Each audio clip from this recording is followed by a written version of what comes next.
واقع نہ تپوس کی اجاز جی غیر مقلدین کے پیچھے نماز جائز ہے کہ نہیں؟ غیر مقلدینو متعلق د علماء دیوبند اهل سنت والجماعت احناف ټولو په شریکه باندې دا فتوا ده چې غیر مقلد چې دا کنه وبي په غپس المنز نه کیږي د نور چې کم دي بریلیان پنځپریان د متعلق دا چې د پس المنز مکروه دي خو د غیر مقلد پس د سر المنز کیږي نه. یو خبره دا چې بنوري ټاون یا دیوبند فتوا یا نور فتوی چې تاسو لیدلی په نیټ کې به تاسو کتابونو کې راغلي غیر مقلد متعلق لیکلي دي چې هغه غیر مقلد خبره باندې ځان پوي کا لیکلي چې هغه غیر مقلد چې هغه امامانو ته بدرد وای نه وای چې امامانو ته بدرد نه وای او په جرابو نری جرابو باندې مسح نه کوي په وینا باندې او دس وینا چې تروزی او دس کوي او دارنګه ولټه مولټه شوي او نجاست نزان بچ کوي نو هغه پس المونز کیږي او کدا سه نوی د برعکس یا پس المونز نه کی. نو جواب دا دی چې دا تفصیل پکې اس زیاتی دی په د فتوو کې ولې چې هغه سره وبي دینا چې د امامانو ته بدرد نه وای د تقلید ته شرک نه وای دوی په وینا باندې او داس نه دوی په درې طلاقونو ته حرامه ته حرامان نه وای درې طلاقونو باندې خزه حرامه دوی ورته حلال و نو دا چې نه کوي نو دا خو غیر مقلد دینا نو د تفصیل ته پکې ضرورت نشته. نو لہذا فتوا دا سده د ټولو علماء دیوبند اهل سنت والجماعت احناف ټولو فتوا دا چې غیر مقلد پسې المنز نه کیږي غیر مقلد پسې المنز نه کیږي نه امام جوړول شي یو المنز ور پسې نه کیږي او چرته د محله کې د مسجد کې امام دی نو ته په کور کې المنز کوه په مسجد کې په غیر مقلد پس المنز مکو مجبورای نه د غیر مقلد پس المنز وکړو چرته نو دوباره به اعاده کوي. یو بل مسله دا چې بیا په د نورو مسلکونو چې د حنبلیان دي سعودي کې بار ملکونو کې شوافع دي په غو پس کې غیر مقلد پس نه کیږي هغه وجه هم دا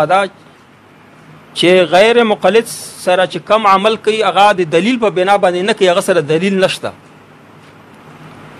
ځکه او د نور چې کم دي هغه چې کم عمل کوي مثلا هغه په وینا باندې او داس نه ماته یو هغه د دلیل په بنیاد باندې وای نو هغه په سلمونس کیږي هغه سره دلیل دی هغه سلور دلیل دی قران سنت اجماع او قیاس. اوس قران کې صریح حکم د وینې باره کې نشته حدیث کې صریح حکم نشته قطعی دلالت پکې نشته نو راشي اجماع ته نو دارنګ بیا اجماع هم یو دلیل دی په شریعت کې اپا اجماع باندې فیصله وکړي نو هغه مسله کو سره شوافع سره حنبلیانو سره دلیل شته دلیل په بنیاد باندې مسله خي پغه په سلمونس کی غیر مقلد بے دلیل عمل کوي نو بے دلیل چا پس تک کول شي دا د غیر مقلد فتوا ده چې دا کفر او شرک دی. غیر مقلد وي چې بے دلیل چا پس زیاده کفر او شرک دی یقینا ولا تقف ما ليس لك به علم. نو لہذا د غیر مقلد پس د قطعا لمن نکی غیر مقلدینو ته زما یو چیلنج ده چې غیر مقلدینو دا خپل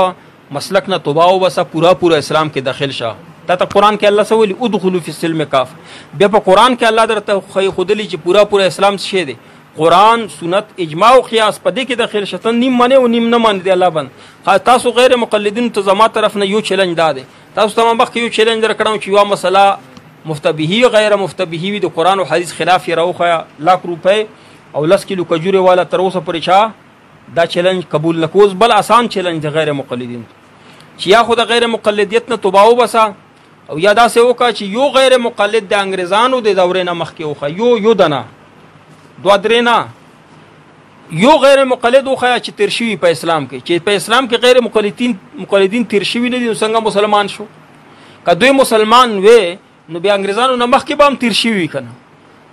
د علماء دیوبند نه مخکې اهل سنت والجماعت ترشوی کنه ترشوی د نبی علیہ السلام زمانه نه تر اوسه پروتول اهل سنت والجماعت بدرته وخه چې مجتهدین وو یا د مجتهدینو مقلدینو تدا سه غیر مقلد رته وخه چې هغه خپل مجتهد هم ني او مقلد هم ني د انګريزانو دورې نه مخکې د انګريزانو پیداوار دي انګريزانو دورې نه مخکې چا یو غیر مقلد رته وخه غیر مقلد ته چې غیر مقلد رته شیخ امین ته ما وې د دوی شیخ امین دی اگر ته وې چې غده کنه امام ابو حنیفه رحمت الله مجتهد دی زوایم چې داسې غیر مقلد رته وخه چې نه په خپل مجتهد وي او نه مجتهد پسې ځي مجتهد پسې تک ته کفر او شرک وي دا راته وښایه مجتهدین راته مخایه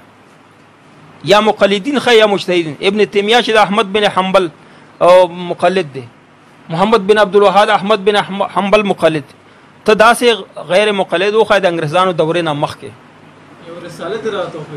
کتابونه لا یو غیر مقلد یو کس ته وښایي چې دا کس تیر شوی چې نه تیر شوی نو په غیر مقلدینو په اسلام کې داخل نه دي مسلمانانو کې دوی داخل نه دي مسلمانانو دا فرقه نه ده 1,00,000 روپۍ 10 کیلو کجوري د کجوري ورسره ځکه یادوم چې غیر مقلدین چې دا زنو پکې د دې لپاره د بار ملک ته لاړ شي د کجورو لپاره چې دا اسلام پرې دی هغه غیر مقلدین چې کوم سعودي کې دي د کجوري دوی ته ډېر خوند ورکوي کجورو په وجه باندې اسلام پرې دی زه ورته کجوري وخوایم چې اسلام ته بیا دوباره داخل شي او زیات تر چې دي هغه خو طلاق په وجه باندې د اسلام پرې خي طلاق واچي نو دارالفتاء ولې ورته چې لاړو بس ښځه دنیا شوه پردی شوه او غیر مقلد ورته چې بس صرف امین په اوچته وا سره وایه رفع الیدین کوه نه ده طلاقه حرامې پې کوي نو زیات تر غیر مقلدین د طلاق په وجه زما چیلنج د دوی قبول کړي 10 کیلو کجورې او 1,00,000 روپۍ ورکوم چې یو دنه غیر مقلد درته وښایي چې نه دي تېر شوي اسلام کې نو دا مسلمانان څنګه شول نو غیر مقلدینو پسې قطعا لمونځ نه کېږي